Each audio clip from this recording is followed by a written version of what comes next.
武術電影奪標嘅一班演員呢，剛剛就完成咗喺內地8大省份嘅宣傳工作。呢一日，導演徐小明呢就繼續帶埋一班嘅演員呢喺香港出席一個宣傳活動啦。電影未喺香港上映之前呢，已經有個好消息啦，就成為咗洛杉磯2008年中美電影節嘅開幕電影啊！熱烈歡迎驕陽電影奪標嘅宣傳大隊凱旋歸來。呢日呢，佢哋終於都翻到嚟香港啦。一抵埗，導演徐小明同埋監製李鳳明就即刻咧率領Dicky張衛健、Priscilla黃翠如、Debbie 吳天瑜同埋肥媽 Maria Cordero 一齊咧同埋香港嘅 fans 見面。唔知係咪咧，因為大家都知道奪標獲選為中美電影節嘅開幕電影，台前幕後咧都表現得零舍興奮，就連徐太啊都忍唔住公開大讚小明哥啊！我就覺得佢係一個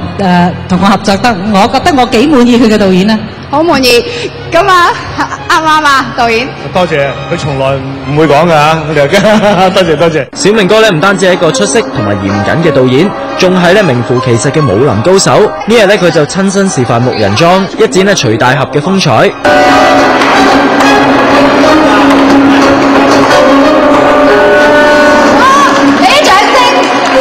徐大俠咧絕對係文武雙全，武功了得之餘，仲寫得一手好歌詞。呢日咧樂壇新人周吉佩同埋陳浩欣就即場獻唱，由小明哥咧親自填詞同埋監製嘅電影主題曲《祝福以後》。撒花絮為你祝福以後，也無怨心無愁，記憶充滿青春，盡頭將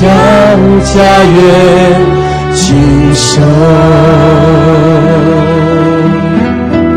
商場代表蔡家贊先生呢日咧仲送咗一張大地圖俾小明哥，寓意咧奪標呢一部電影去到邊咧都咁受歡迎。而小明哥亦都禮尚往來，送咗編號00001嘅香港首映禮門券俾佢，認真咧別具心思。雖然奪標嘅宣傳活動咧非常之密集，但係 Dicky 咧就話幾辛苦咧都係咁值得㗎，因為咧全靠呢次嘅內地宣傳之旅，佢咧先至有機會感受到各地 fans 嘅熱情啊！因為咁多年嚟，我係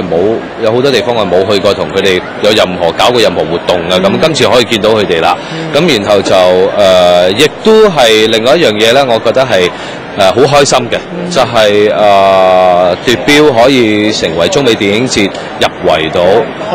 係啦，做到開幕電影，咁我覺得已經係好好嘅回報啊！其實奪標咧之所以能夠揚威海外，除咗台前幕後嘅努力之外，就連所有嘅影迷咧都有份出心出力。連小明哥都話要對所有嘅 fans 致以無限嘅感激。北京大學首映嗰一次嘅觀影會，